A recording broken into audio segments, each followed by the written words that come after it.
I'm Doran. And I'm Dean. And it's been a while, we've been away, but we're back. So let's get it on. Cue music. Hello and welcome to this week's episode of Doran and Dean Talk. I'm Doran. And I'm Dean. And we're back after sort of an enforced break, really. So nothing. We didn't fall out of love with you or anything like that. We just through life got in the way a little bit, didn't it? It tends to do that. Yeah, it does. So we're back, ready to go, and we're looking forward to this week's episode. So as always, we've got lots of wonderful little stories and content for you this week as well. So we're really looking forward to that. So as ever, we've got our little subscribe dude, which is just little faces of us just about there. Just you can see. So don't forget to click on that and subscribe for all the latest content as well. And obviously let us know what you think. So comments below, good and bad, or anything else in between, just do what you want. And we'll be sure to reply all. We will. Yeah, just send us ideas. If you want us to rant about something, let us know. Yeah. If there's a drink or a snack you want us to review, let us know. Yeah, we'll do that. We're good at that. Yeah, we enjoy it anyway. We enjoy doing that bit. So also we've got all social media channels covered as always. We've got Instagram as Doran and Dean Talk, aren't we? Doran and Dean Talk. Yeah. On Instagram and Twitter, and Facebook is Doran and Dean Talk. No and. Yeah, no and on the Facebook page. So don't forget to get involved on the social media platforms as well. And again, we'll try and get to your comments and feedback just as soon as we can. So yeah, we'll be able to do that. We're all over that shit, so we'll get that done. So without further ado, I think we'll head headlong into our first segment for today, which is. Right, everybody, time for the news. Not your boring news if you've watched us before. Try and get something a little bit off-piste, as we say. So no general election stuff. We don't want to be boring with that. Cross country. Yeah. Having said that, this one has been quite prominent in the news over the last few weeks. A few days even. Sorry, a few weeks. There's a new film come out called Blue Story, which is about inner city, like living in a gang in the city of London. Directed by somebody called Rap Man. I thought he had a butty band, but apparently it's not the other kind of rap. Oh, right. Yeah. So it's about gang life, gang culture. And they've shown it in Star City. Have you been to Star City in Birmingham? It's pretty big. You can see it from M6. No, I've heard about it, Star City, yeah. But no, I've never been. But it's a bit of a shithole, Birmingham, isn't it? A bit of. Yeah. I'll be honest. I've got extended family around there, and they may watch this, but no, not a fan, to be honest. No, I'm not. If you look up shithole in an encyclopedia, there's a picture of Birmingham next to it. Yeah, there is, it's minging. But they showed Blue Story at Star City, and en masse all these gang members came down, thinking that fucking modern day Peaky Blinders. Oh, fucking hell, little scrolls. Yeah, and they've all kicked off. A lot of them have got injured. Several police officers have got injured. And as a result, View turned round, View the cinema chain, and said, right, that's it, we're banning that now. Because one incident. And just I'd have gone out and said, right, not fucking one of you is having a fucking snack box. You can all fuck off. Milky Ways, fucking forget it. Well, that's what I would have done. That'd have sorted it out. They'd have all got in a single file, and then it'd have been over. Dead. Wouldn't it? I can't afford a snack box at cinema. No, they're shit as well, aren't they? They're always tiny and you get ripped off big time, don't you? But View have banned it, and I think they're reneging on it now. They've seen a little bit of sense, because when I was talking about it to somebody, they said, "Oh God, think about that poor director feels. It's his directorial debut and that, and then they're banning his film." I was like, "No, I think he sat there going, oh, absolutely, I can't buy this shit." Yeah, absolutely. Hasn't he? Yeah. You remember when they banned? They banned a few films. Life of Brian. Everybody wanted to watch it. Exorcist, everybody had to watch it. Yeah, but they weren't. When Life of Brian got banned, people weren't crucifying each other in the foyer, were they? No. Were they? Or crucifixion. First line of the left. Yeah. Freedom. Oh, off you go then. Only kidding. Execution. Exorcist. They weren't spinning their heads 360 and puking all over everybody. Throwing pea soup everywhere. All over the place. No, it didn't happen. But it is. It's. I mean, it's a sensitive subject, the gang culture type of thing, because there is a major problem with it, and obviously with knife crime and everything. It ain't funny. That ain't funny. But what did make me laugh, because I think it's important to find humour where you can, as long as it doesn't cross any major boundaries and stuff. That there was people on saying it was nothing to do with the film, that there was violence, and I'm thinking, you know, you go and watch Frozen 2, and you don't see people wielding 12-inch kitchen knives, do you? No. Ready to kill each other, or people. Well, it's easy to stop a fight with Frozen fans. Just get in the middle and go, oh, let it go. Yeah. He didn't earlier this week. Oh God. Yeah.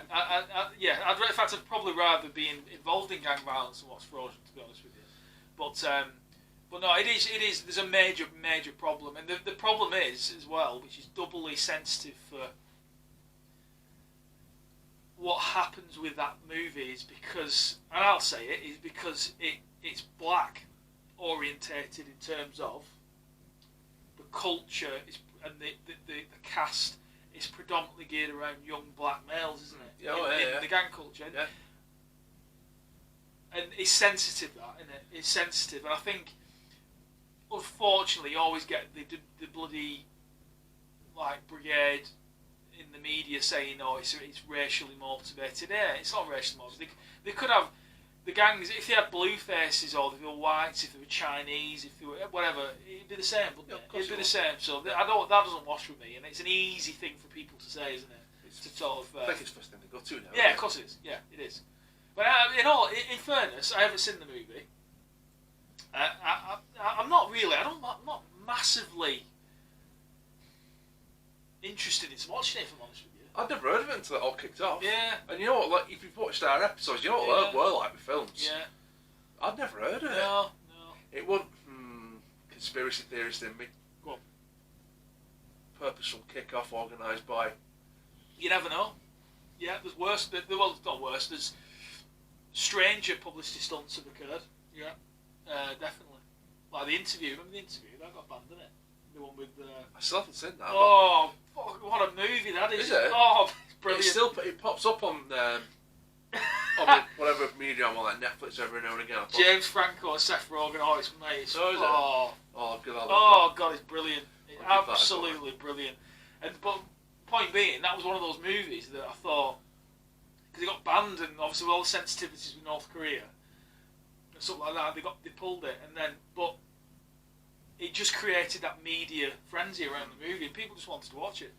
But that's one of those movies that when I did watch it, there was a great movie there already. Brilliant film. Yeah, brilliant film. But no, I have no real urge to watch it.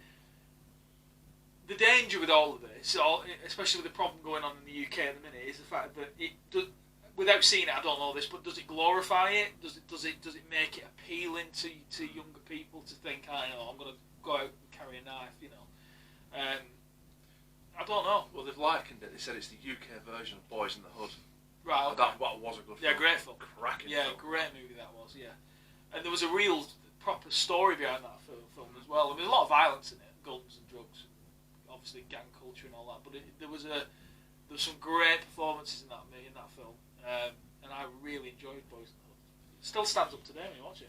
I'll tell you a film that's been forgotten in time, which is kind of gang related. It just popped in my head then because I thought, who was in that? New Jack City. Yeah, great film. That's a fantastic film. Yeah, Wesley Snipes. That's been lost to in time. Yeah, so I think it was in that era where there was probably one or two bigger movies around it, wasn't it? Just sort of got, like you say, got lost in time. That was a great film, and Chris Rock was in that as well. Help me, Booker. Yeah. Oh, I remember because he got shot in the Achilles. Yeah. Oh, it was horrible. But no, it's a great film. If you haven't seen that, I can't get that film. It's 1992. Yeah, there's something like that. The man with the worst Hollywood name in history, Mario Van Peebles. Who's that? Who's that? Mario Van Peebles. It was, I think he was the copper, black guy, very short, dreads. Right, yeah. He was in a few things. He was in a terrible film in the 90s. He was some kind of cyborg.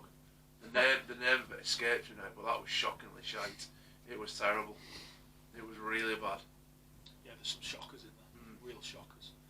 But no, I mean, maybe this movie, Blue Story, is a Blue Story, isn't it? Yeah. So when I was growing up, Blue Story meant something else. I was just gonna say that. Yeah, and it was I probably would have watched it. Something you had under your bed. Yeah. And but yeah, maybe there is a good movie there, and if there is, every credit. But if there's not, then is it just a way of just sort of jumping on the bandwagon, so to speak? Who knows? Hopefully, this incident. I don't know what it's about. I haven't seen it. I don't know the content of it. I hope it doesn't glorify it. I hope it denounces it and shows a side of it. The human side of it. The human side of it. I agree. And hopefully, all these gang members go and watch it, and even if a few of them just say, "Fuck me, yeah, maybe we've got it wrong." Yeah, maybe it might do some good. Maybe, yeah, you do. But you tend to find these people, unfortunately, they actually like it being in gangs, and it's very hard to get out of. I think when you're in it, certain things you find out, and you can't just walk away from it. That's the danger. But who knows? But I think what we'll do, probably in the coming weeks, we'll probably try and catch it, won't we? Yeah.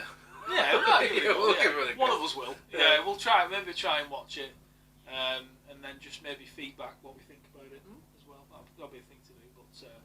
But no, I'm going to watch New Jack City now. That'll be a good thing to do. But yeah, it was a horrible set of events, really, wasn't it?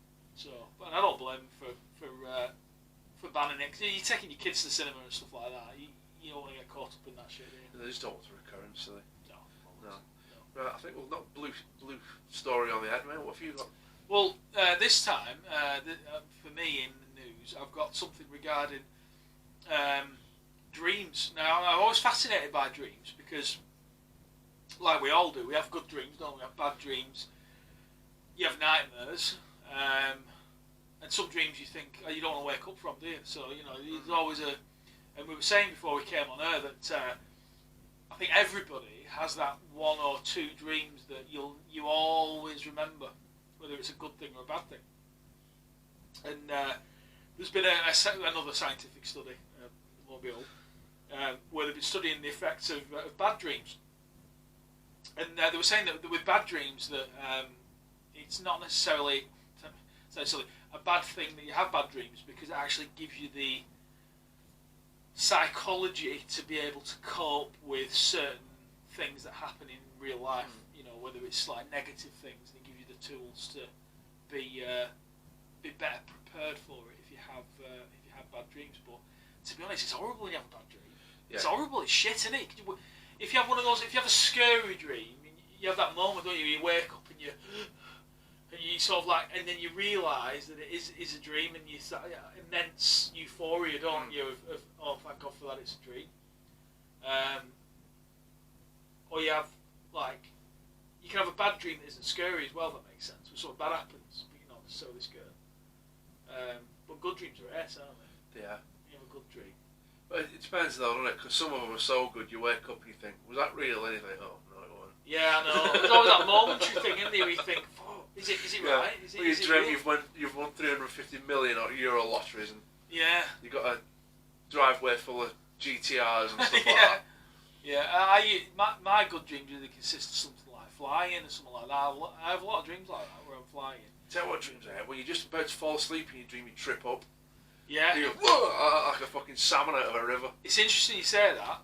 A little bit of insight to that is that they don't actually know what that is. It's called, I think it escapes me now, the name of that reaction.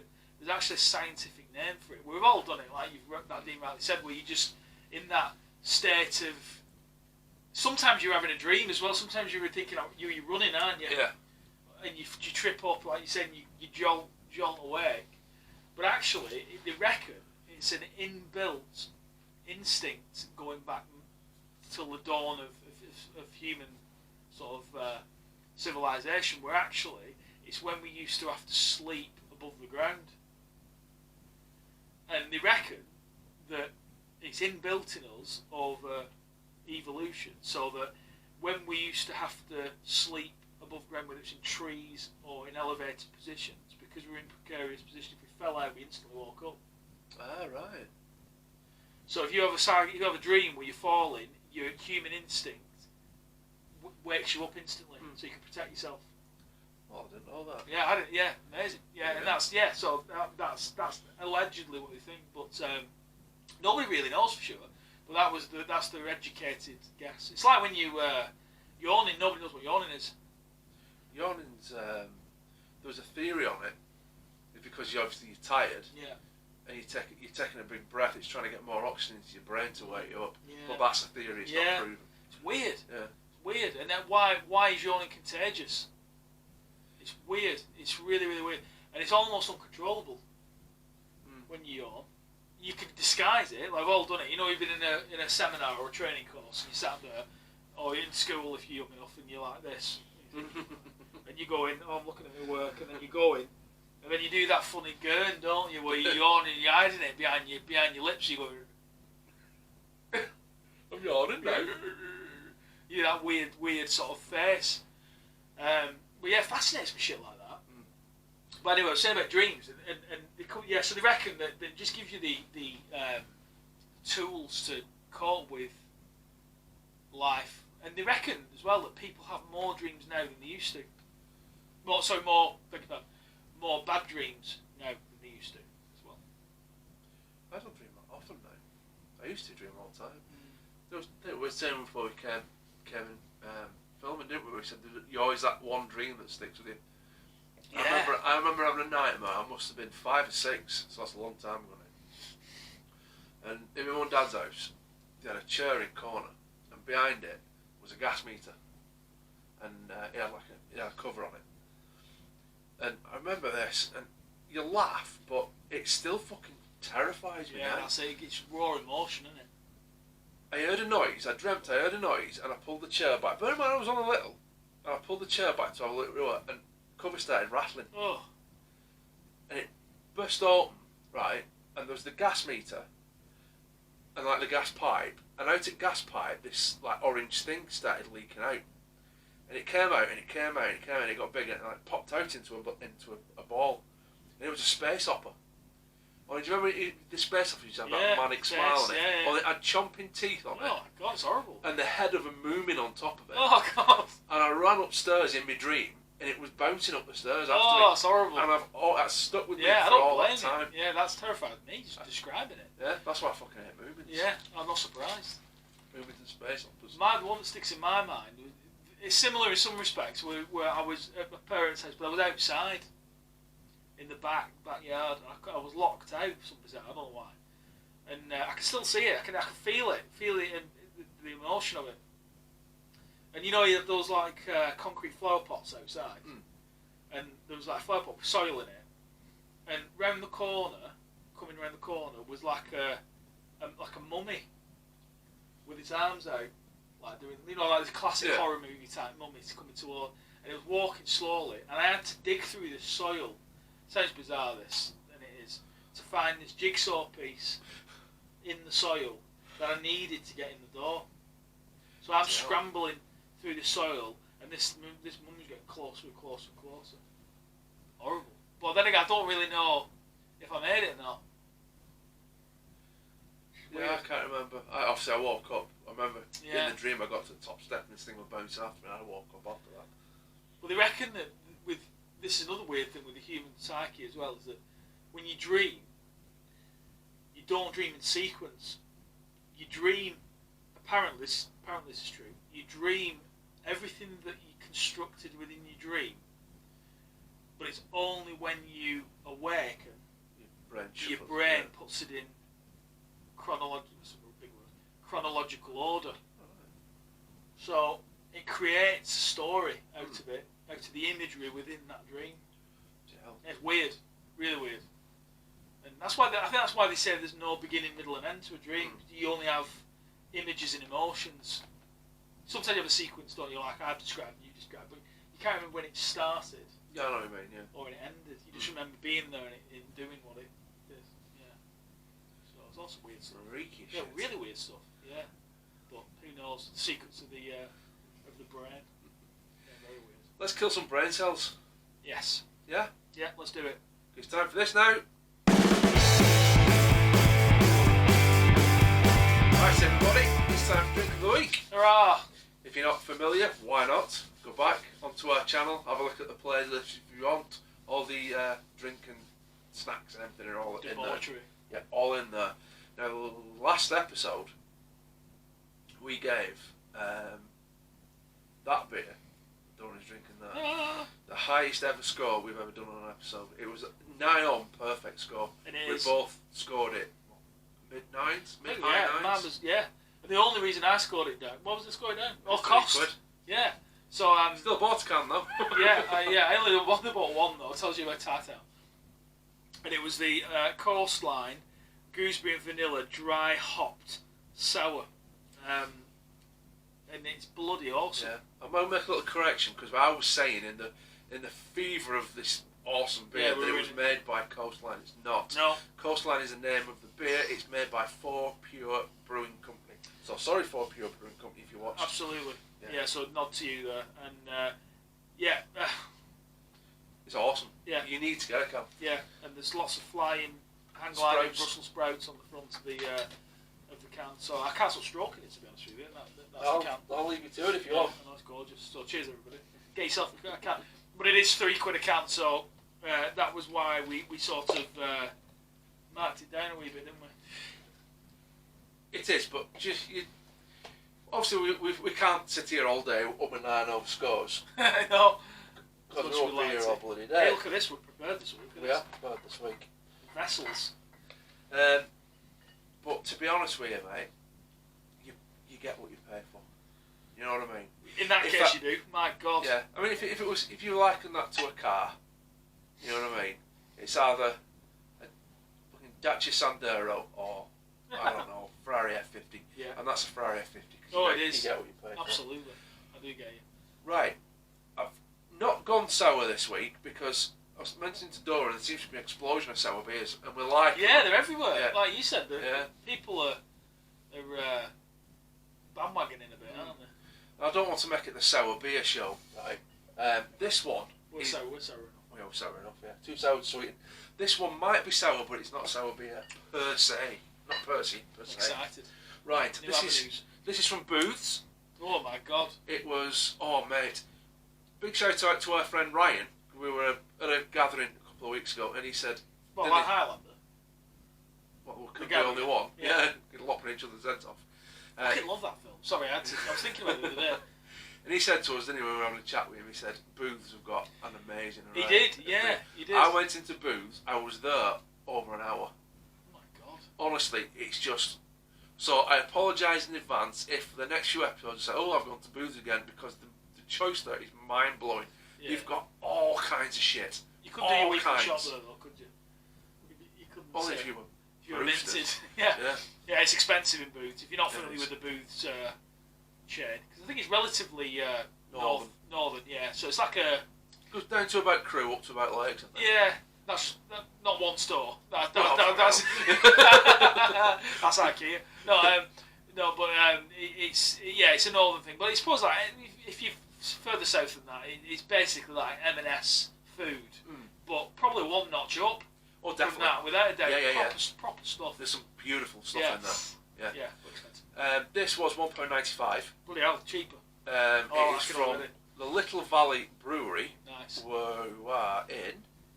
Should I read the bottle before I came on? Hebden Bridge. Oh, Hebden Bridge. It's not Yorkshire, is it? It is. That's where I got Leia from. Leia was my ground. That's where I got the rescue centre up there. It's all the bikers go to Hebden Bridge, don't they? It's beautiful. Yeah. Beautiful. This is a cherry saison beer. Nice. Tart and tangy. Now then, I hear you say, what the fucking hell is a saison beer? Well, I actually read up. How's that for a change, right? It's French for seasonal. Okay. Right? Now, back in Christ knows, 18 whatever, they made it in the winter so it would be ready for the seasonal workers in summer because they didn't have potted water. Brilliant. So they made them a refreshing beer. That's why it's called saison, seasonal beer. That's why we research people, because it gives you little nuggets of history. I hope this memory card's quite empty because the spiel on this is fucking war and peace. So you read it? You're going to read it all? Yeah, no. Read it. Well, you sure? Well, not the ingredients, but just go on. Give us a snippet. Right. Organic cherry saison beer. At Little Valley we make beer that takes you further. Look past the scene, go beyond what's been and focus on what matters. Quality, taste and character, that's what it's all about. Since we set off in 2005 we stayed true to our guiding principles to make great beer, to enjoy the journey and to show our passion with everyone we meet along the way. Cherry saison goes one step beyond the traditional Belgian saison. Look past the lager, swerve the cider and indulge in this rare and fruity cherry saison. There's a first time for everything. Wow, yeah there is. Sexy talk. Oh god, they've put all the bloody ingredients in, mixed in with foreign bits. Bollocks to that. We'll just see it tastes nice. Oh yeah. Water, malted barley, blackcurrant concentrate, hops, cherry flavour and yeast. Yeah, that'll do. Few ingredients. Absolutely. Nice. Just the future. 4.5%. And £1.90. £1.95 a bottle. Yeah, which makes it positively bargain bin compared to the yeah. coastline. Look at that. I'm washing up. It smells quite cherry-y. I like cherry flavour. I do, that's why I got it. I like cherry head. I like cherry. Remember cherry drops? Yes. And cherry lips. All of them. Yeah. I love cherry flavour. Expensive to buy though. Bloody cherries are dear. They're dearer than bloody beer. I do like cherries. Yeah, I do like it. Right, so this is the. So what's it called again? The Little Valley Brewery Cherry Saison. Nice. Saison, seasoned saison. I'm being posh and I was clarking trying to pronounce it. We need to get Osquark on here. Come on. I'll email him. So there's free booze. Dear Oz, there's free booze here and a bacon butty. Yeah, that head's died quick. Let's give it a... Yeah. Oh, it's cloudy. It is cloudy. Got It's the like nice... I'm going to do a little bit of a sniff with my little fingers. No, I'm doing it already automatically. Oh, yeah. Into cherry. Yeah. It smells just... It smells like a barrel tart. It doesn't like barrel tarts though. Oh, what? No, I don't like them. No, I should like them. I don't like marzipan. I can't stand it. Right, let's give this a little... Yeah, go on. Cheers, everybody. Cheers, everybody.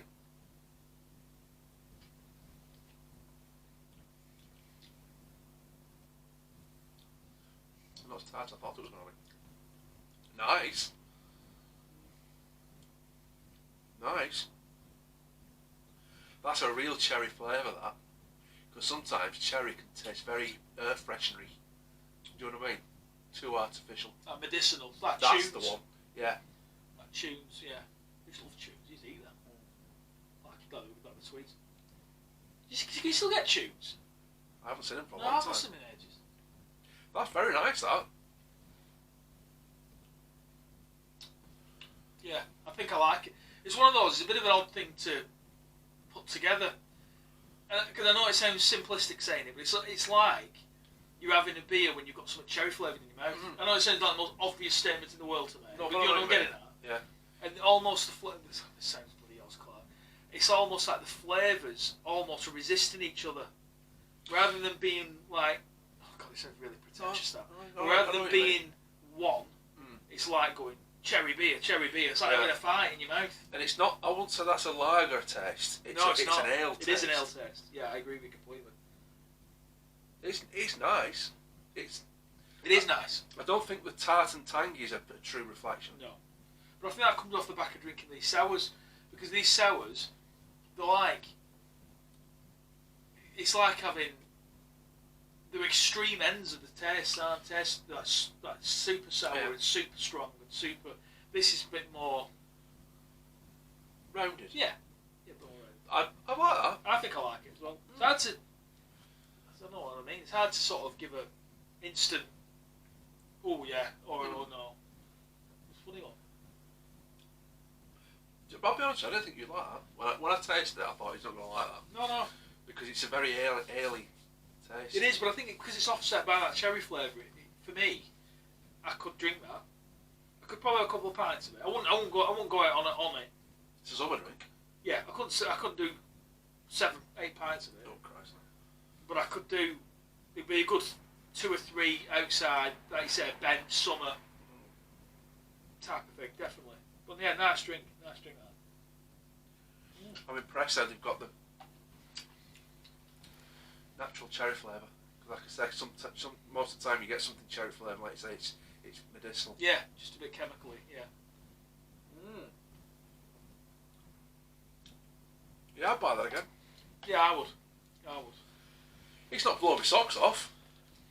No, but we're getting on a good run though, aren't we? That's the thing. You come off the back of a epiphany like we had with the coastline. You're never gonna, you know. It's above average. Very much above average. Oh yeah, I mean it is, and you got to take it on its own merits. Definitely, a very drinkable. Is it classed as a lager? Is that what it is? Is that what it is? Or is it an ale? Or what? Does it give it any further? Well, because I bought it because I didn't know what it was to say on whatever it is, so I did that thing, and it said it was a seasonal beer. Yes. Oh yeah, say it's on beer. Yeah, it's a beer. Yeah. Well, I'm gonna So I think first of all, for me on cost, good value for money. Flavour, it is nice. So I'm gonna be quite generous because. You've got to each week. We've got to take each drink on its own merits, regardless of what happened the week before, or the week after, the week before, or the week before that. So, for me, I think I'm going to give it a bang on 8.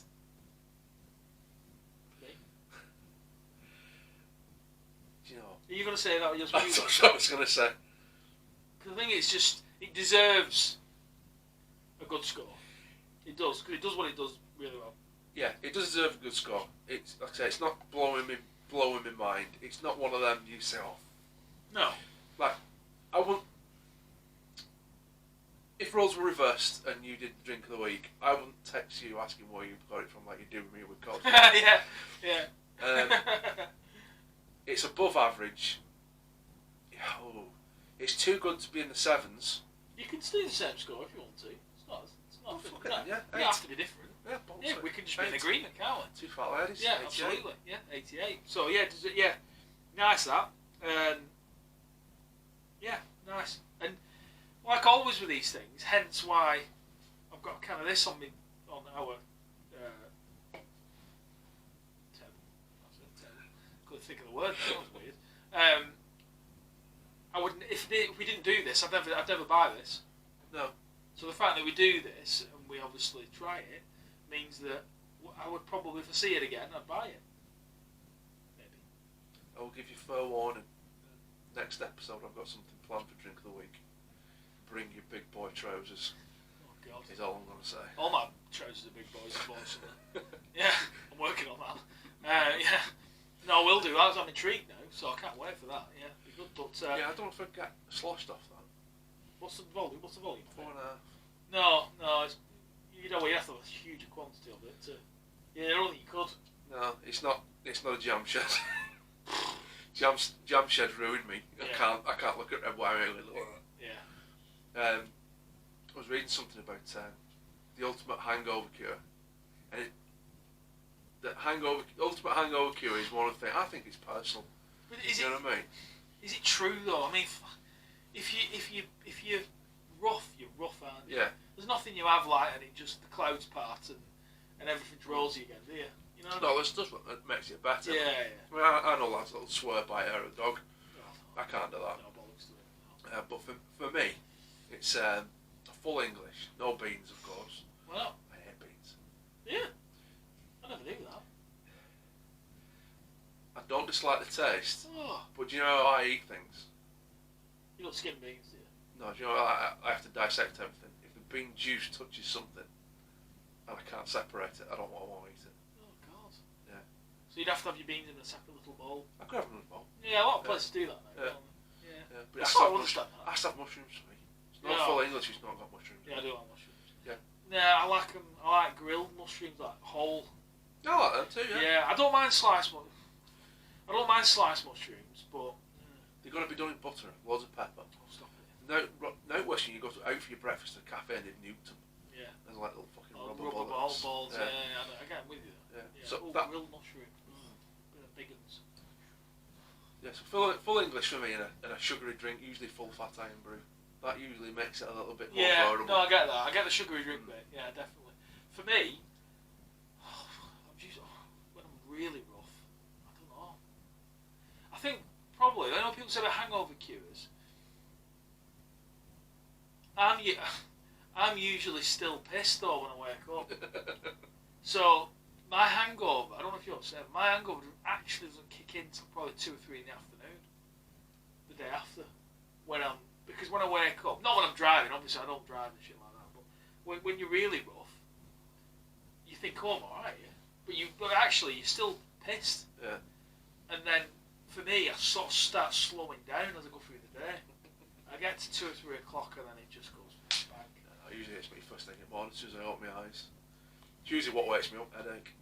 But apparently some overpaid tosspot's been been chucked a bucket load of cash into this study.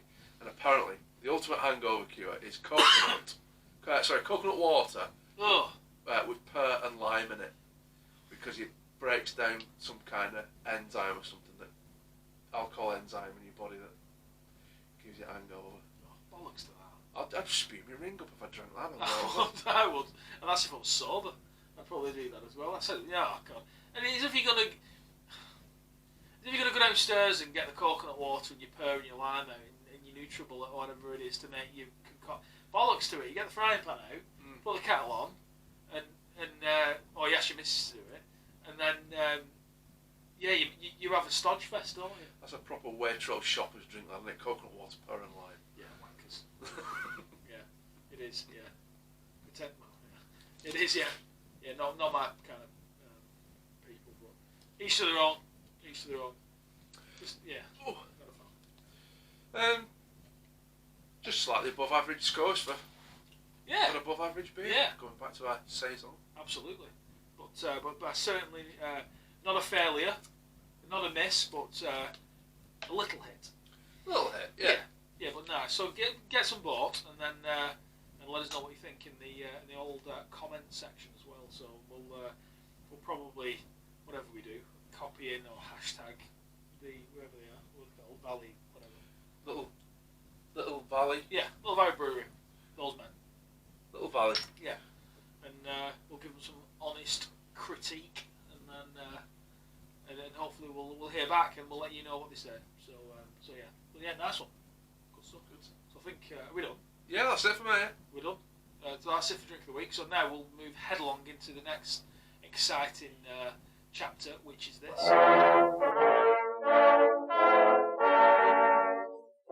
Okay, so here we are for this week's Across the Pond. That's what it's called, isn't it? I forgot what it was called. Yeah, that bit. Yeah, Across the Pond, where we look westward across the great expanse of water on the Atlantic Ocean to the Americas, and we pour scorn on those 300 million freaks that live across the way. 355. Oh, sorry, 355 million freaks. Not all freaks, all the kidding. But always a constant source of entertainment.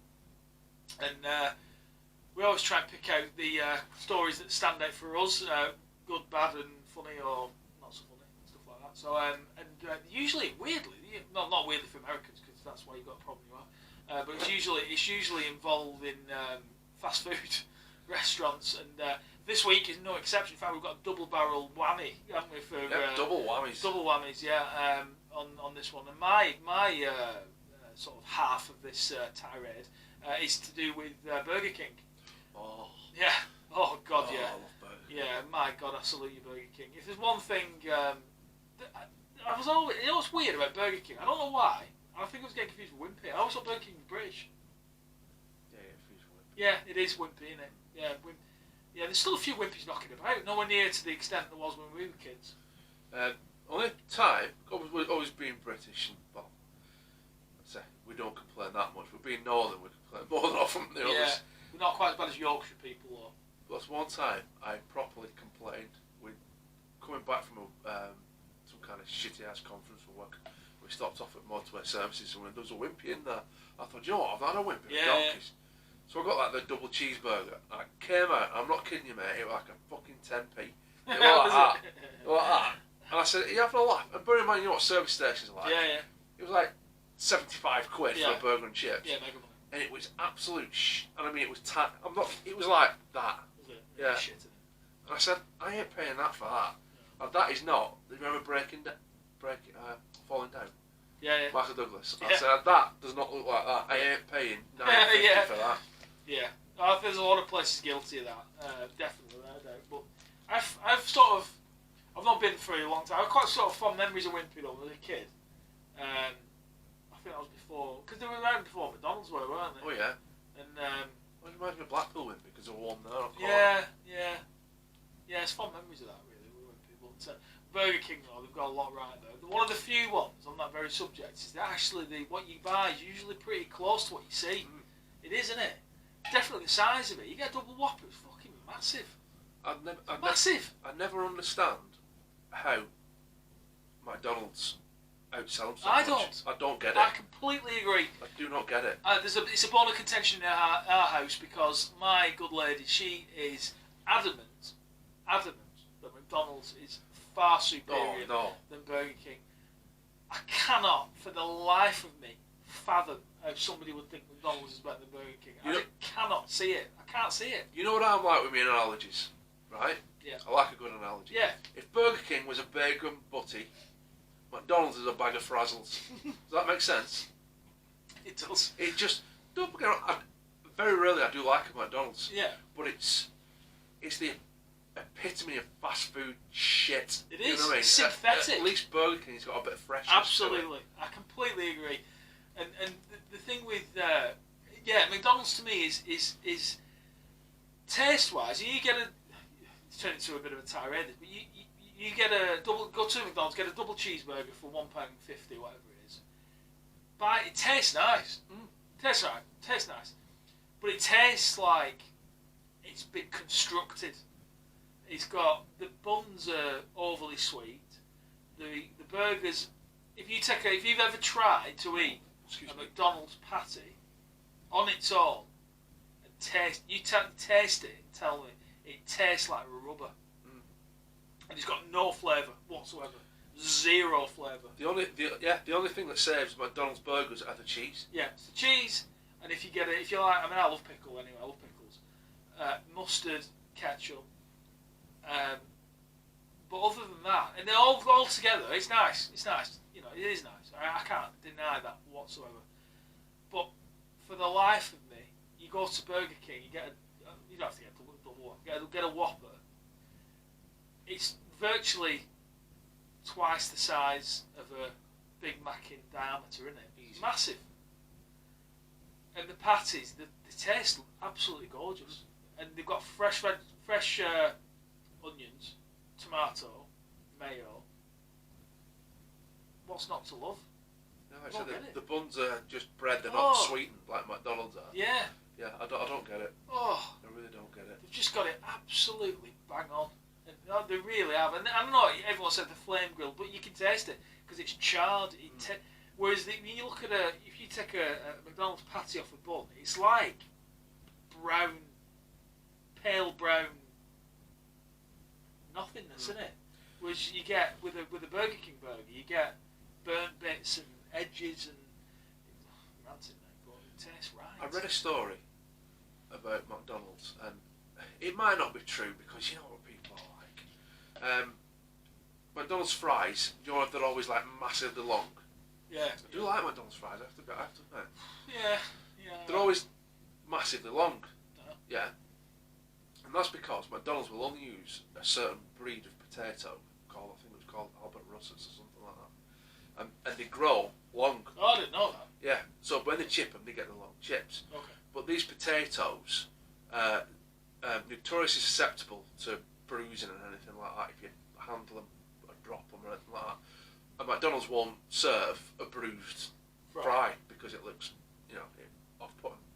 So when they're growing these potatoes, farmers spray them with some kind of this shit that stops them from bruising. Right. And whatever they put on them, they can't go back in the field for 6 days without breathing apparatus. They pick them after another 2 weeks. They've got to store them another 3 months in a shed where you cannot enter because they're toxic. Oh my God. To let them decontaminate to air. No and way. Then you sell them to McDonald's. Is that right? I don't know. I read it, but it seems very. True. It seems if it's bollocks, it's well constructed. Yeah, it bollocks. is. Yeah, it's a very well constructed bollock story if it's true. It's not true. Yeah, but part of me thinks that somebody that works for Burger King is laughing their ass off after putting that on the internet. Maybe that's true. But no, absolutely, Burger King, bang on. Yeah, absolutely bang on. Yeah, I don't get it. but what I was going to say, anyway, going back to this particular story from across the water in the Bronx in New York. That's a tough place to be. Jesus, isn't it? But people don't leave the front doors on in the Bronx, do they? They haven't got front doors. No, they won't. No, they won't. They'll have like bolted armoured plating, probably, won't they? Drawbridges, yeah. But this employee pretty much lost her shit working in the one. Well, I'm sure there's loads. Bronx. What do we call them? Branches. Thank you. Of Burger King in the Bronx, and she was eventually arrested purely because she.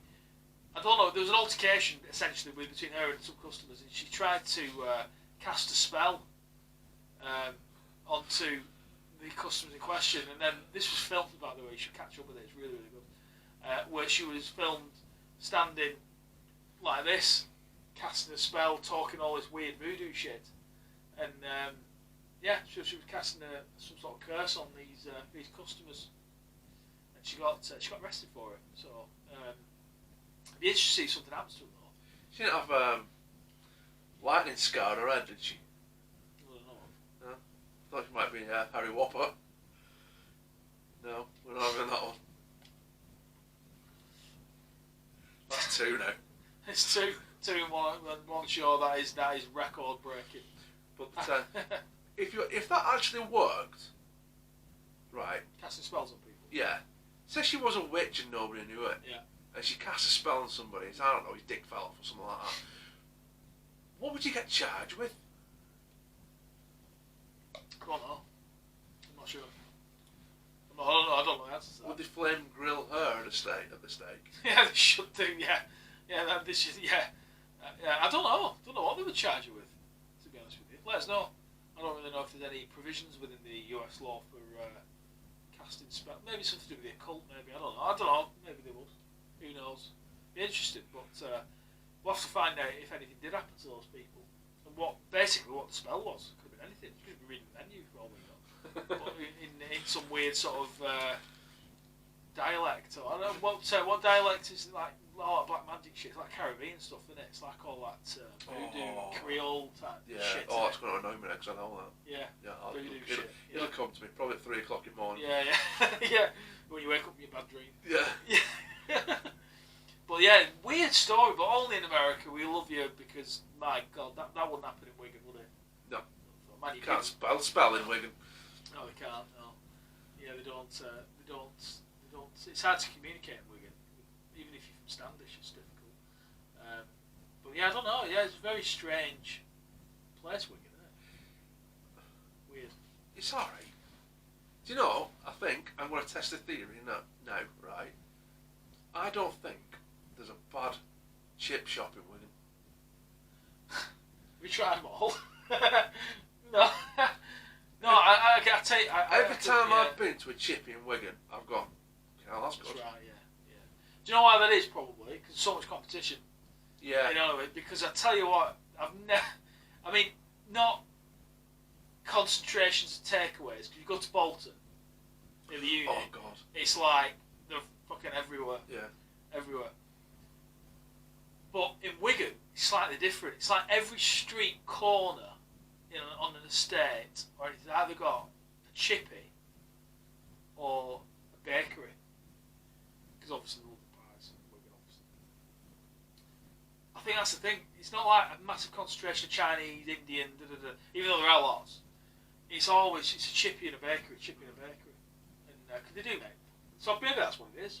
Yeah, they've got some wonderful bakeries in Wigan. Oh, Jesus Christ. Really good stuff. Galloway's is... I was going to say Galloway's. Galloway's is like another otherworldly. But only really known in Wigan. Because it's just in that area. Well, they make so much bloody money there. There's no need to expand. The pies they do. Mate, you think Greg's are nice. You've never seen anything like it. The oval steak and kidney pies. God. You do even just look... These little meat pies you can buy, for about 50-60p each, only that big. And they're like that. And they've just got quite dense mince, onions and stuff stuff like that. A load of juice in it. Yeah, loads. Yeah. And it's like all liquefied fat. And it's I'm salivating, right? And you go in, Galloway's, and at lunchtime they'll put one in a polystyrene, or two if you're feeling particularly ambitious. Two in a polystyrene tray with mushy peas and gravy, and it's like $150. Oh, you can't argue with that. It's just absolutely awesome. No, you can have them on a BAP. Oh. Right, let's get a move on so we can get to snack of the week. I know. So we've gone from Burger King, we've gone to the arch rivals now, the golden arch rivals of McDonald's. In South Carolina, a chap's gone in and he's asked for a cup of tea. It's not like a cup of tea like we have, it's all like fucking lemons and, you know. I never understood that people go to McDonald's and get a brew. No. Well, unless he had a burger or something else. But... Yeah. But he's asked for a tea, right, in South Carolina, and he said, I want tea with extra lemon in it. So he's got his tea, he's paid for it, and he's supping his tea, and he's not feeling so good, this fella.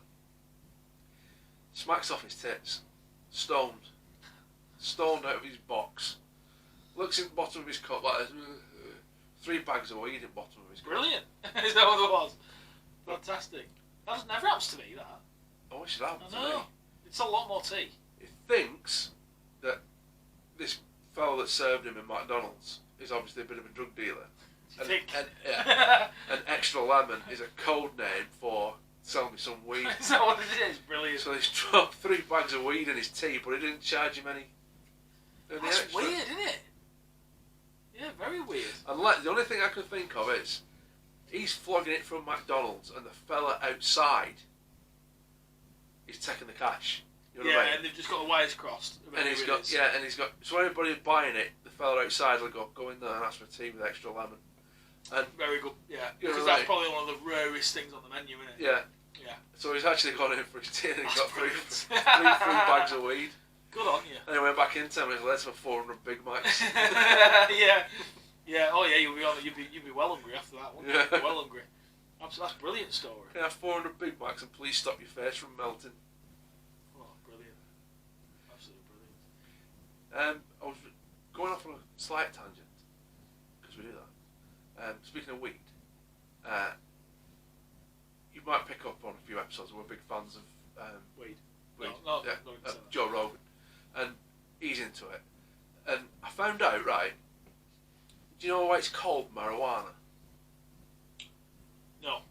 Because when they tried to ban it in the 1930s, there was some newspaper fella, and he didn't want them using hemp anymore because they used hemp for fibres and it was extremely strong, and he wanted to sell paper instead of. So they launched a propaganda thing, and they said the Mexicans that were coming up from obviously Mexico were all murderers and they were killing families and stuff like that because they were off the tits on weed. Alright. So they actually made the name marijuana so it was more Mexican, so they could associate it with the made up atrocities, so we could call for it to get banned, so we made more money. Bloody hell. I didn't know that. Yeah. Interesting. Little nugget there. Yeah. But no, it's yeah. They always blame the Mexicans, don't they, for a lot of stuff. It seems to be an American thing these It days. does. Yeah. Oh, it definitely does. But no, I think it's coming in. I mean, marijuana side of it. I know it's legal in a lot of states in America now. I think in LA, in California you can buy it. In quite a few states now you can buy it. Yeah, California, Colorado. Yeah. I'm not sure if Chicago's done it yet. I think it'll happen. It'll happen over here. I mean, you can buy CBD oil now. So obviously the extract. You can buy it in the vape shops. Yeah, there's no THC in it. No, but it does relax you apparently. Yeah, you can't get stoned off that. So it's interesting. But yeah, it's just a precursor for it to be legalised, which is fine. I've no issue with that. I've no issue with that, no. No, definitely. You'd have some more fun watching these if I get stoned. Yeah, it would, yeah. Yeah, make it a bit more bearable. No, it's yeah, but it's yeah, it's about time I think it happens. I think it's about time. Yeah, it'll happen. Yeah. Next few years. Yeah, definitely. I'm hungry. Yeah, me too. Right, we're hungry, so we're going to move on now. It's time for this now.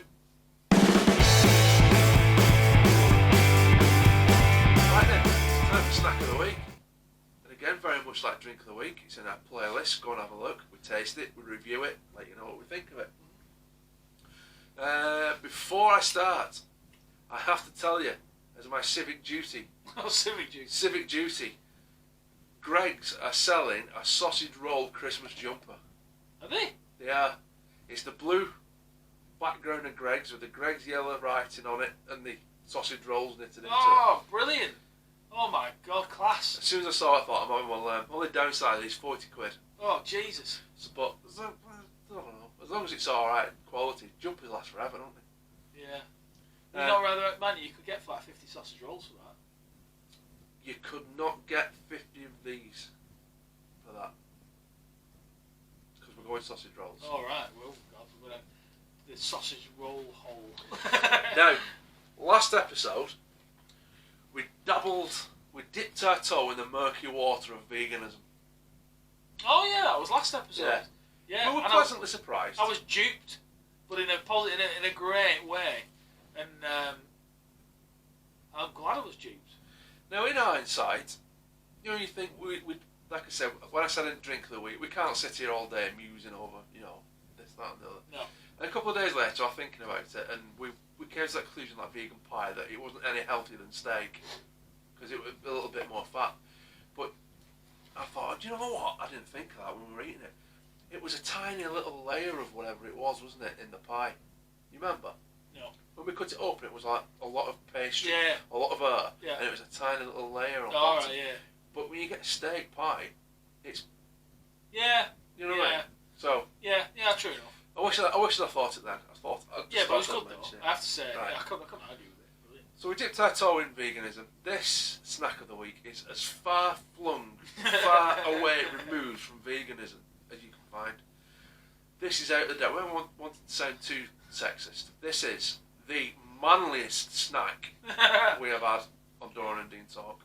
I think when we try this, we're going to want to light some fires, go and cause a riot, go and spill some pints. Rip our shirts off. Yeah.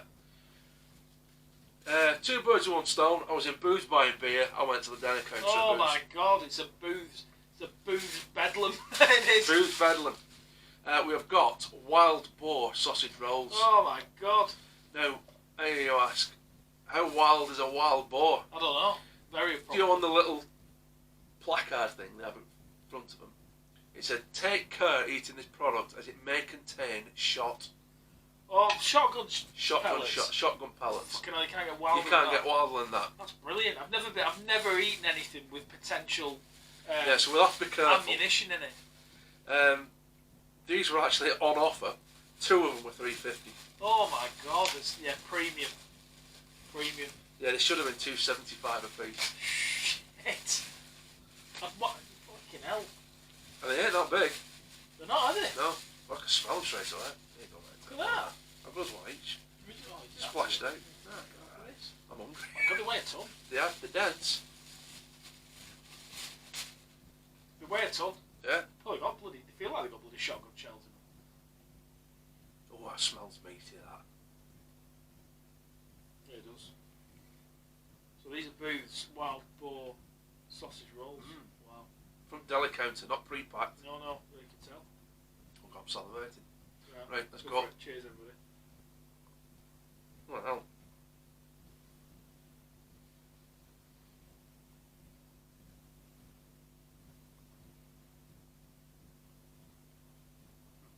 They're a bit dense.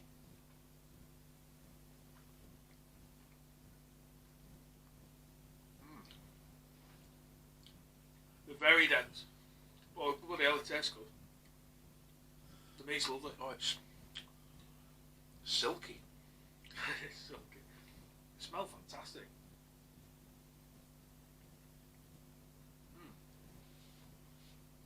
You won't get that at Craig's. No.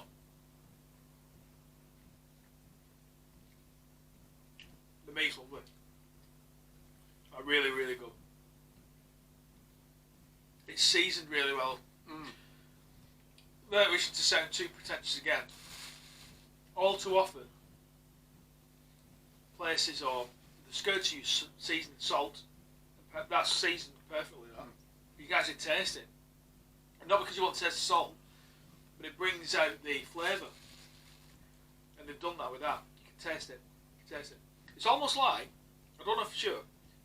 It almost looks like the meat's been, because that's so dense. Yeah. That's been cooked separately, or at least halfway. You couldn't roll that raw into that pastry because that'd be burnt. No chance.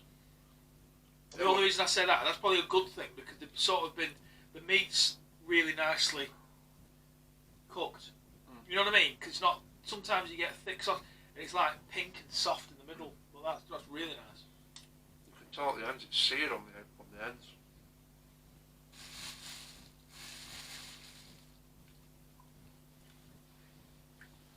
That's a winner. My God. You couldn't eat a bigger one. No. Well, you could, but my God, you'd pay for it. Yeah. I'm going to polish this off because I'm starving. But no, I couldn't eat two of them. No. Really nice. So you're going to have to talk amongst yourselves for a minute.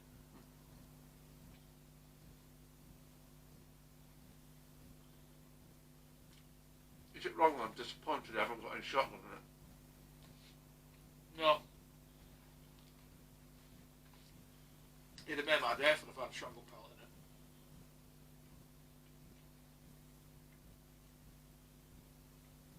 it. Yeah, you feel like you're eating something when you're eating that. Yeah. My God. Dense. Imagine them out of an oven. That's a meal, that. Yeah, it is a meal. If the tastes aren't good when they're cold, when they're hot, they'll be absolutely stunning. Hot would be unreal. Oh, I get a little oven in here. That's really good, that. There's a wild, the name must come from, there's a wild boar farm, Forest of Bowls, top end. And we went there a couple of years ago with kids. It's good. It's a good day out. You can watch the boar running round and that. They've got some deer and they've got some raccoons in it. Like a little zoo, you know what I mean? So they don't get bored. Oh God, it's going to be a lot night. But it's a really good day out. But you go in the cafe and they sell the boar. You know what I mean? In the cafe. Brilliant. So I sat there and obviously I took my missus and kids.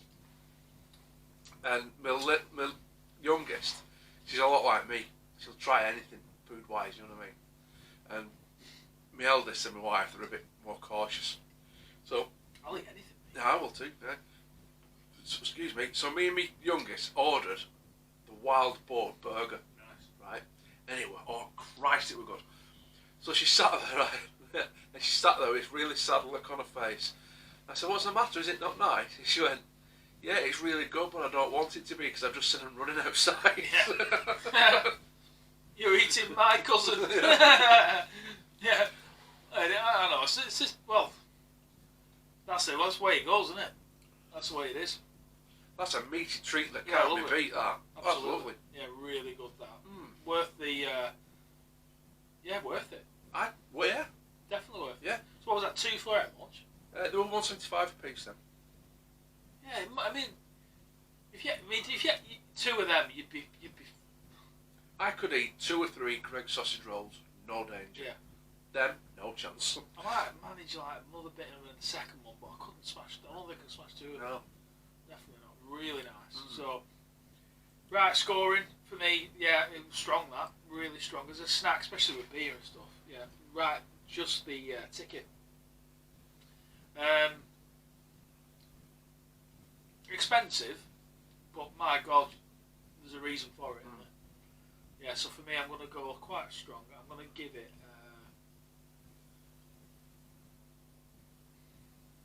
8 points.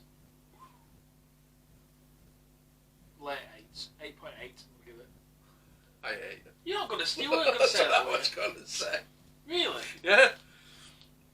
Some sort of psychic link. Yeah, I'd have to. I'm umming and ahhing, does it get into 9s? The only reason, no, it doesn't. No, it doesn't go into 9s, and I'll tell you for why. Because they were on offer this week only. Yeah. So they knocked £1 a piece off them. Yeah.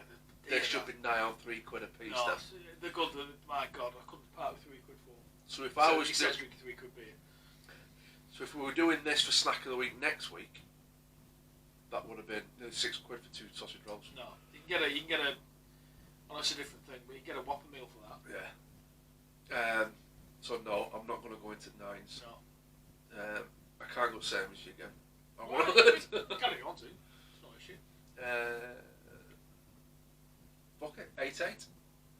In 8 across the board. In complete harmony on the scoring for drink and snack of the week this week. But every credit, Booths, you might be very bloody expensive, but my God, you've backed it up with that one.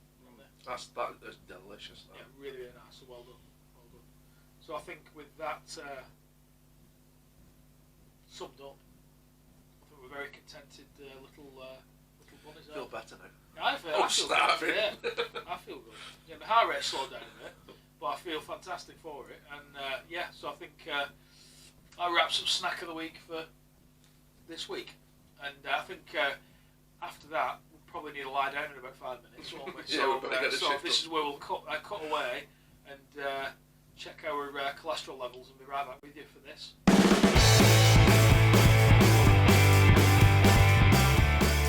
Okay, so this brings us full circle to sort of our nod or look back through the sort of back through time, I suppose, at things and events and general bits and bobs that have happened in the past that we sort of want to dredge up again and share with you, really. So I think it's turned into quite a common theme, I think, week on week now, where we're looking back at, there's a lot of films in there that we're picking out, because I think films, they cross a lot of things, don't they? They cross not only the obvious, like movies themselves and stuff, but when, you know, the time periods, where you were, what you did, when you watched them, you know, what time you, when in your life you did watch them, if you liked, if you hated, all that bollocks. And this particular one, released in 1995, probably quite well, it was a breakthrough movie in many ways, but was Toy Story, was released this week in 1995, it's 24 years ago. Oof. Yeah, it's mad, isn't it? And we weren't young little kids when Toy Story came out, but you couldn't help but appreciate it, really, because it was the first, I think anyway, it was the first sort of major animated movie I can think of where you got serious, I'll say serious, but big stellar actors doing the voices. Do you know what I mean? Doing the voices, yeah, stuff like so. Obviously, with Tom Hanks being the voice of Woody, was sort of gave it a lot of gravitas as well. But it was a really well made film, actually. One of the first of its kind, using obviously digital animation, which we all take for granted now, don't we? It's everywhere. Yeah, it's just run of the hill now, isn't it? The norm, yeah, absolutely norm. And it was like when that transition from some of the, I mean, you think about the painstaking work that went into like drawing animation movies. I mean, no wonder it took them bloody years to make it. Christ. But Toy Story, still quite a young technology at the time. And in all honesty, there's no harm in saying it. When you watch the original now, you can see it looks a bit. It looks a bit ropey now. A bit ropey, yeah. But the story was great. The characters were great.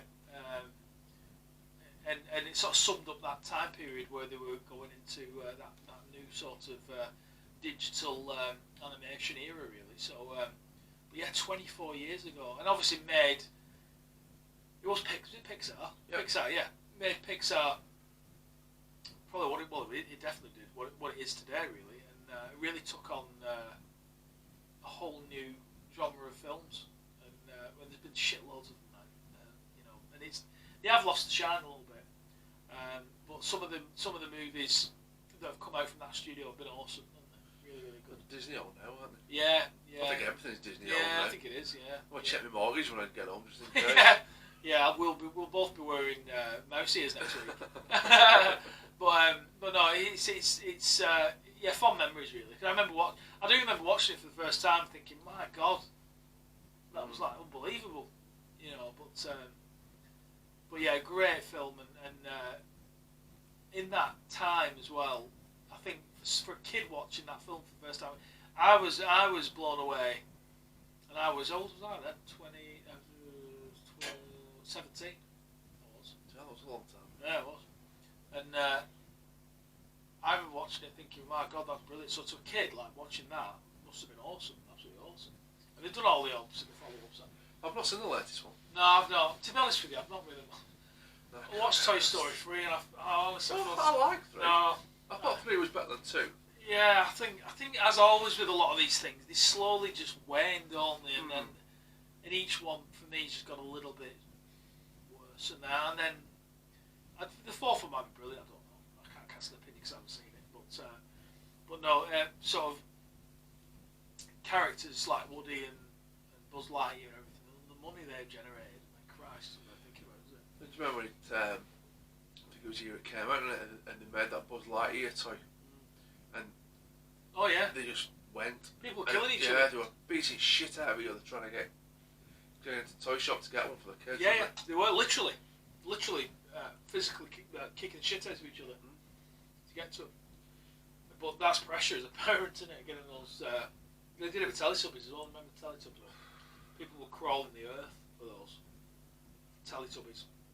And Moshi Monsters, your kids, yeah, aren't they? no, I don't think. Oh, did they? I'm not sure. Our kids scream for Moshi. If you're not familiar with Moshi, they've kind of died out now. Yeah. They were the first of them, like a blind bag buy. You know, you didn't know which one you were going to get. Oh yeah, they were like yeah.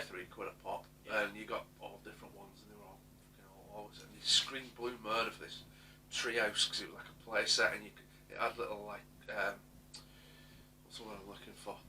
Not crevices, that's wrong. Like little spaces for putting Moshi Monsters in. Recesses, that's what I'm looking for. Right. Good Just word. put them in. And Like a diorama. yeah, and our kids were, oh God, we can't fucking find one for London. Well, it's hard as a parent doing that shit. It's really difficult. You don't want to let your kid down, do you? No. Eventually got them. In fact, no, my mum and dad got them for them. They opened them up. Yeah, they opened it, played it for 10 minutes, and then that was it. As kids do, relegated to the pile of shite in the corner of the room, never to be touched again. Never to be touched again. Yeah, that's it. I know it is. It's big pressure. Big pressure. But no, I mean, it did spawn a whole. They're still buying today, don't they? I mean, they're still popular as ever. You know, and I remember when I went to Euro Disney. I went to. Yeah, well, I think it was Euro Disney, and they had the Pizza Palace there. You know, from Toy Story. And so yeah, he's sort of it's everywhere, absolutely everywhere. But yeah, great. I mean, they are good movies, aren't they? Tom Hanks did. Yeah, I didn't really like 2. 2 was a bit shit. I do like Tom Hanks though. Yeah, he is good. Yeah. And he's not doing comedy roles anymore, which I find really weird. It's like because his old comedy films were brilliant, weren't they? Joe versus the Volcano was a bit iffy. I like I've seen that one. Like big, brilliant. Yeah. And he was good in Dragnet. Was funny. Oh yeah. And Bachelor Party. Oh God, I forgot about Bachelor Party. That's one of my favourite comedy sort of chaos 80s comedy films. I forgot all about that film. Yeah. Oh, it's funny as hell. Yeah. Bachelor Party is just hilarious. You haven't seen it. It's probably not that well known, is it? Bachelor Party. No, probably not. No. But great film. So yeah, and then he just suddenly went from being one of the leading comedy actors to he went straight as a guy, didn't he? Yeah, he did. I think did Turner and Hoops. That was not really a comedy. No, there's funny bits in it, weren't there? But yeah, and then you started doing the serious stuff. Then he had Forrest Gump, didn't he? And even Forrest Gump, even though it's funny in bits, not really a comedy role, was it? No, definitely not a comedy. And then from there, he's just gone on to just do more serious roles. But I watched Captain Phillips for the first time last Sunday. I've never seen it. Good film, man. Yeah, I loved it. A really good movie. Yeah, really good film. Obviously depicts a real story, but he was ace in it. Really good. So yeah, every credit to him. Really good. I like him in the Da Vinci Code was a good movie. I enjoyed that film. What was the third one I was in? Angels. No, it was the second one. Inferno. Inferno. I turned that Is off. that one with you and Gregor in it? No, that was the second one, yeah. I've ever seen the third one. Don't. I don't think I've seen it. I got about 20 minutes in, and I was forcing myself thinking, stick it out, it might get better. Yeah. And at the end, I was like, nah. No, I didn't have it. I just binned it. It was garbage. Absolute garbage. It didn't make any sense from the get-go. No. And it was just, it was crap. No, sometimes they do that certain films, don't they? Yeah, they do. No, but, so yeah, 24 years ago today was Toy Story. So, real money spinner. Yeah. There you go. I want to go a little bit further back, and it's a little bit of a bleak note, but let's try and turn it into a bit of a celebration. This week in 1991, the world lost Freddie Mercury. Oh, yeah, Jesus. Arguably the greatest frontman ever. Yeah, definitely one of, without a doubt. Because he was just ace, wasn't he? He was, yeah. I think a lot of the time, a lot of these things, this probably underappreciated when he was alive. That's what it was, yeah. Yeah. You don't appreciate it. Like most things, you don't appreciate it until it's gone. No. But yeah, he was awesome. Yeah, he was awesome. Even the tribute concert for him when he died, it was awesome. That was it. That was brilliant, wasn't it? Yeah, I mean that was the biggest sort of gathering of stars probably since Live Aid. For it wasn't just it was for Freddie Mercury's tribute, but it was obviously for AIDS awareness and everything else. Because obviously a lot of big people, and that doesn't make them any more important, but a lot of big names which drew attention to it. But a lot of people, a hell of a lot of men, particularly gay men, died in the 80s when it first came, didn't it? It first hit the sort of the West, if you will, and nobody knew what it was. It was. I remember, it was people were terrified, and so yeah, when it started getting the bigger names, it drew more awareness to it. But yeah, Mercury, God, he was I think he had an appreciation of how good he was now when you look back. Yeah, going back to films again, Bohemian Rhapsody, the film, they're brilliant. Yeah, great. Yeah. That was superb. Yeah, it was really good. Yeah, really, really good. Yeah, Rami Malek was really good in that. He did. And when you see the comparison of the Wembley footage versus the real footage, he got everything right. Well, in terms of his mannerisms and the way he moved, he walked, and it was brilliant. Yeah, I wish I put a tenner on it. We went to watch that the week it came out at the pictures. In fact, I think we missed went to watch it the day it came out, and it was brilliant. And we walked out at the cinema, and I said to her, he's got to win Best Actor for that. Yeah. And I wish to God I'd put a tenner on it. And no, it was good. Going back to tribute concerts, if you've never seen it, watch it. Especially if you don't want to watch it all, fair enough. But Google, or go on YouTube and Google Elton John, Axl Rose, Bohemian Rhapsody. It's one of the best covers of a song you'll ever see. Yeah, absolutely. They both rocked it. Yeah. Yeah, no, it was absolutely brilliant. That's when he was on his pop as well. Yeah, it was, wasn't it? It was like massive energy, and yeah, he was on top form, Axl that night as well. And he overshadowed Elton John, really, didn't he? He did. He was fucking brilliant. His leather skirt. Yeah. He did We Will Rock You as well, didn't he? That was good as well. That was very, very good. Yeah, really, really good. And yeah, they were on top, probably the biggest band in the world at the time.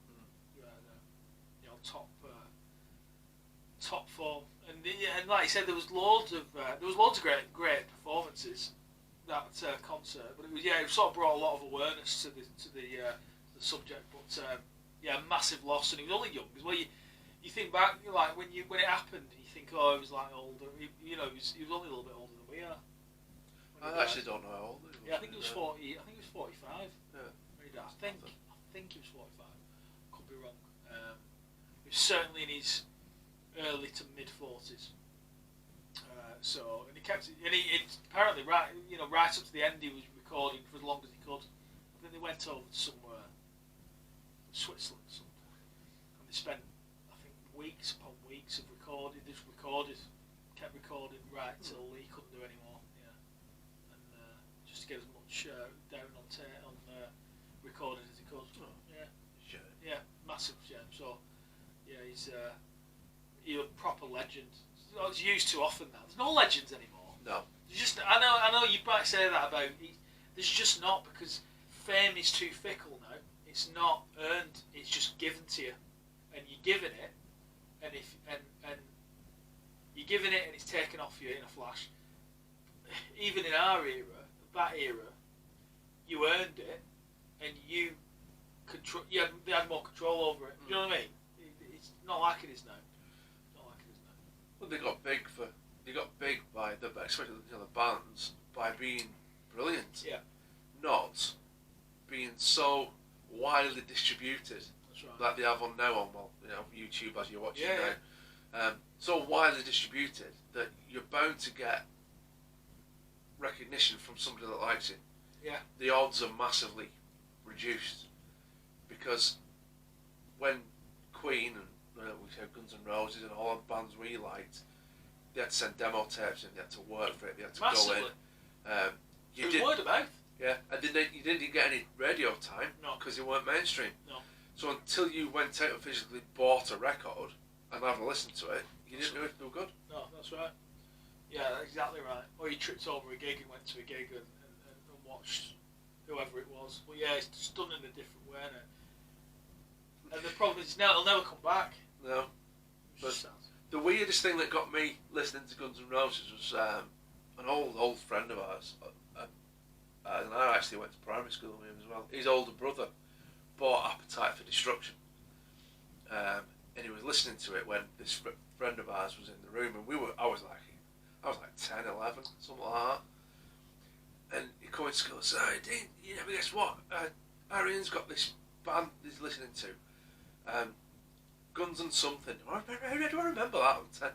Guns and something, right? And this song, something about being so easy, and they swear in it, and they say "fuck off" in it, and I'm like, they don't, do they? It was because it wasn't done. It's in everything now. There's explicit lyrics and everything. Yeah. So everybody, because there was one F-bomb, and It's So Easy, everybody in our school, I've got to listen to that. Absolutely. And you just got into it through that. And but they were the lifelong fans. Yeah, but they're the real deal, or they were the real deal. They didn't just say it; they lived it, didn't they? Yeah, that was the difference. Yeah, it weren't a front to sort of sell records. It was just them being what they were on record. Essentially, they were telling a life story through the music. music. Definitely, massively, and all the stories and all the songs. And they were. You're right. It was based on some pretty nasty shit. Oh God, without a doubt, but yeah. Proper genuine. I think that's why people loved him so much. A genuine article. But Queen, to be fair to him, never really a massive fan when I was younger. Weirdly, I've got more into them as I got older. I don't know why, but not that I can't profess to sing along to every single song I've ever made, but I do have a newfound appreciation for them. I think Bohemian Rhapsody, the movie, sort of brought that round again, hasn't it? Oh yeah, for a lot of people. Yeah, and it's brought a lot of new fans as well. Massively. So yeah, quite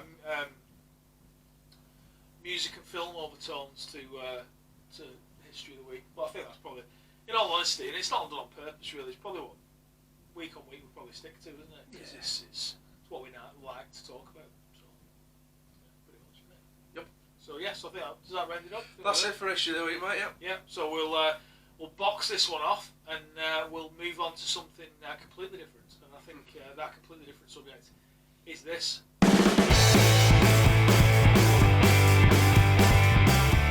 Right then, it's time for our rant of the week. If you're an early viewer, you might remember that we used to do Twat and Star, but now we've just whittled it down and we're just going to have a good old moan about something. Yeah. Because we've got to that age now, we're entitled to. Right, yeah. Kind of ad-libbing it this week, because there's that much to choose from. Yeah. You tend to have a lot in the armoury, don't you, when you get a bit older? I'm going to go for one that's cheesed me off this week, because I mentioned to you before, and I said I've finally got the new Modern Warfare game. Because I'm still a gamer, in my advanced years. I tell you what pisses me off, people blaming violent acts on video games. It gets on my fucking nerves. Yeah, I agree with you. The amount of violence that kids see every day on the news and in the movies and stuff like that. But oh no, it's the video games that's turning them violent. Yeah, it's bullshit. And what gets on my wick is the same people that are moaning about it are the parents that don't take any notice of the age restriction on the game. They wouldn't give the 10-year-old kid an 18 film. No. Do you know what I mean? They wouldn't go out and buy him. The 10-year-old kid said to him, "Mum, can I have, I don't know, what's a bad film, a violent, horrible film that should never be viewed by a child?" Or even like Texas Chainsaw Massacre or Yeah, something like that. that's a good one. Yeah. 10-year-old kid said to Mum, "Mum, can I have a copy of Texas Chainsaw Massacre from his 10th birthday?" They go, "No, are you on crack? No, you're not having that." But they go, "Can I have a copy of Grand Theft Auto?" "Oh yeah, love, I'll get it for you." So they switch it on. Oh, there you play your video game, and they're beating a prostitute to death with a broken bottle. Yeah. "Oh, you can't be playing that. I'm going to complain." Don't buy them in the first place, dickhead. No, There's a round red circle with 18 on it for a reason. But I think, looking at it from the flip side of it, these parents they probably our age-ish, maybe a little bit older, maybe a little bit younger. They've either never been into games, or they just associate all video games as Pac-Man and Frogger. But they've evolved so much now. They're a multimedia interface. They're not a game. Yeah, the closest to reality they've ever been. Yeah. Yeah, I don't buy into that shit though either. In terms of, because the way I look at it, there's always been serial killers. There's always been, maybe not always been mass shootings, but there's been certainly people who've taken guns to people way before any game could have any influence on that. Certainly not. But I think it's an easy target. It's like music though as well, and you're right. Yep. I think you're going to send somebody to death then. Yeah. No, my bald fod's getting a bit chilly in the night. Yeah, my ears are cold. Christ, doing earmuffs. But yeah, so I think it's like we were saying before with the music. You know, there was all that space in the late 70s, early 80s of bands being taken to court accused of Satanism. Oh, God. Yeah. Like playing the records backwards and all that bollocks because they reckon there was subliminal messages and giving kids instructions to harm themselves or follow Satan or whatever. It's just absolute. And you don't know, it derives predominantly, I think, from the sort of do-good, righteous Bible Belt America. You know, those people that stand on the street corners outside with the placards and all that bullshit about you will be judged and all this fucking bollocks. And do you know what? They're the ones. I'll turn the language out of it. They're the ones probably behind closed doors that are banging people they shouldn't be banging and shooting up stuff they shouldn't be shooting. Oh God, yeah. And snorting stuff they shouldn't be snorting off their mistress's body parts. So and that's proved to be the case many times, hasn't it? There's been loads of officials, been like these bloody evangelists and stuff like that. That was that great story. So I'm going off on a little one, but same subject. With that evangelist that went on, the shows that they do, the telethons, getting people to pledge, where he said God had come to him and said he must have a private jet. I remember that. Do you remember I've that seen one? that one, yeah. And he instructed his clerk, whatever they call them, and he had thousands of these people, and he said, you must pledge money because God has given him his instructions that he must be able to get across the country on a private jet. And he made millions. Dear mate. Millions. But I think that just there's the crime. That's where the crime is. And but yeah, sort of going full circle with the game side of it, I think it's just again one of those easy targets. I think if you're predisposed to be evil and dangerous, do things like that help? Probably not. But you can't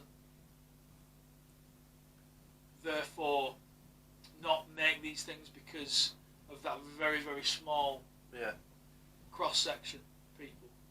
It's not fair to everybody, is it? No, it's not. It's like banning peanuts because somebody's allergic to them. Yeah. Fucking love peanuts. Oh, I tell you what, the other day, Jesus. smoked almonds. Oh, stop it. Oh, they were. Yeah, I know. I love any type of fucking nuts. I could live off bastard nuts. Love them. I'm into salt and vinegar nuts as well. I love them. Salt and vinegar nuts.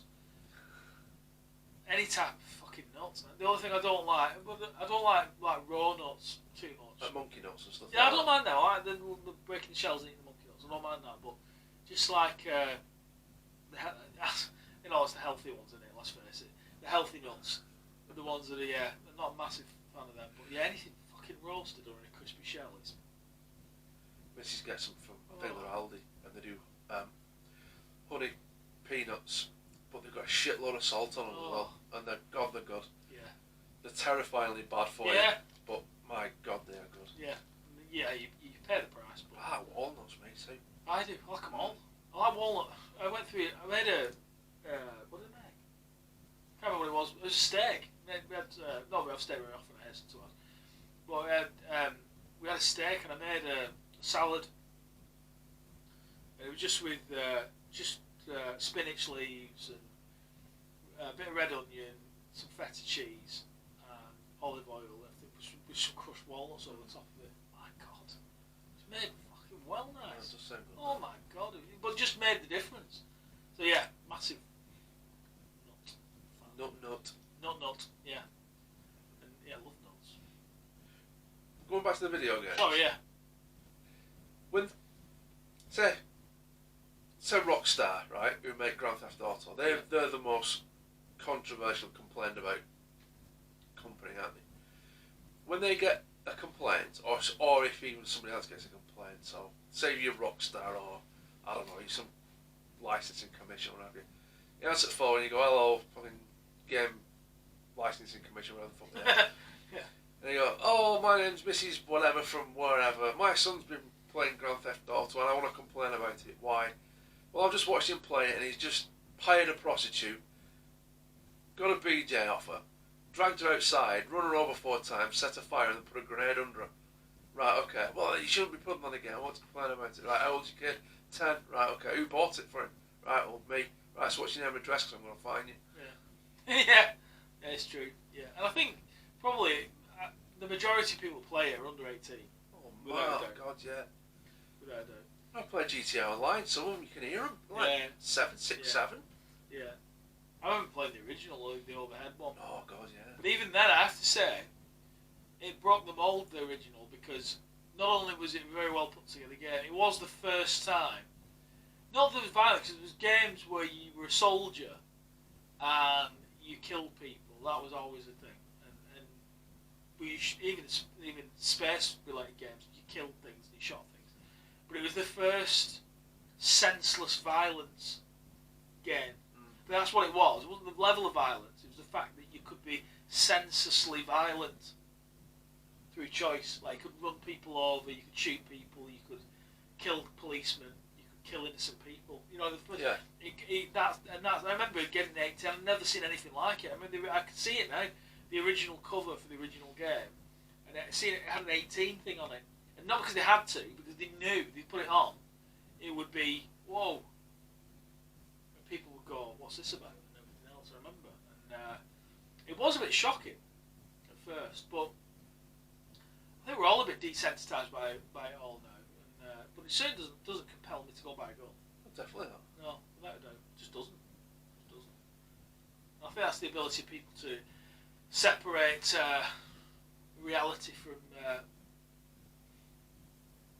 sort of make-believe. Have you heard the joke about the interviewee goes for a job interview. They said, what's your weakness?